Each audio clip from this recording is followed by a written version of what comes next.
everyone, and welcome to our video about scene structure.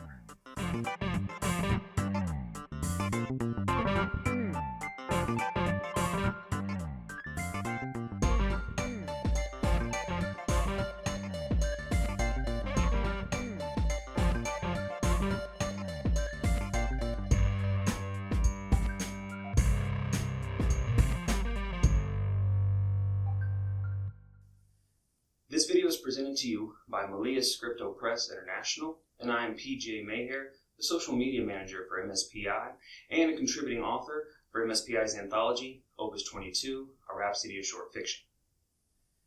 Now, scene structure is the building block of a strong narrative flow. Being able to properly structure your scenes will create a natural forward momentum to your story and keep your readers turning pages.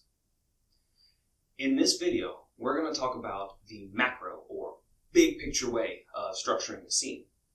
A basic scene structure can be broken down into two parts, the action and the sequel. Simple, right? Well, let's break it down even further. The action part of the scene is composed of goals, conflicts, and outcomes. The goal of a scene is when the character wants something within the scene. This something will usually help with the ultimate plot goal. Let's start with an example. A character named Macy. Hello. Macy eventually needs to drive to work in order to advance the plot, but within this scene, her first goal is to locate her car keys. The conflict is the obstacle that prevents the character from achieving the goal within the scene. In Macy's case, the goal of finding her keys meets the conflict of the keys being hidden by her rambunctious toddler. The last part of the action is the outcome. The outcome is usually where the character doesn't achieve their goal or only achieves a small part of it. With Macy, the outcome of the toddler hiding her keys is that they are now lost to her. What? Now the outcome moves the scene onto the second section, the sequel. Like the action, the sequel has three parts: the reaction, the dilemma, and the decision.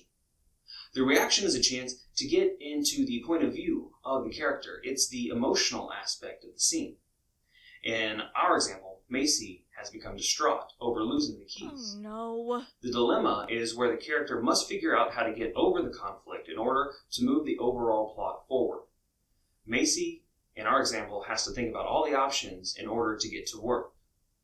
Now, the decision is the final component of the scene, where the character chooses their next plan of action, thus setting up the next scene in the story. In our example, Macy decides to use her knowledge of vehicles to hotwire her own car and drive to work.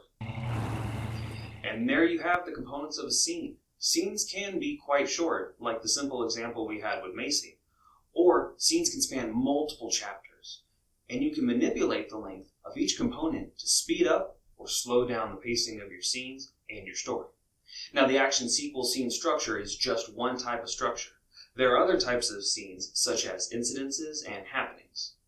For further reading on all the different types of scene structure, check out the following resources, and the links will be in the comments.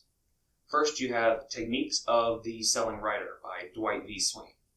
You also have Structuring Your Novel by K.M. Wieland, and 10 Ways to Launch Strong Scenes by Jordan E. Rosenfeld.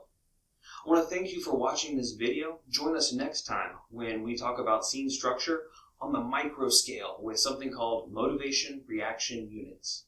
Now, get back to writing, and I'll see you next time.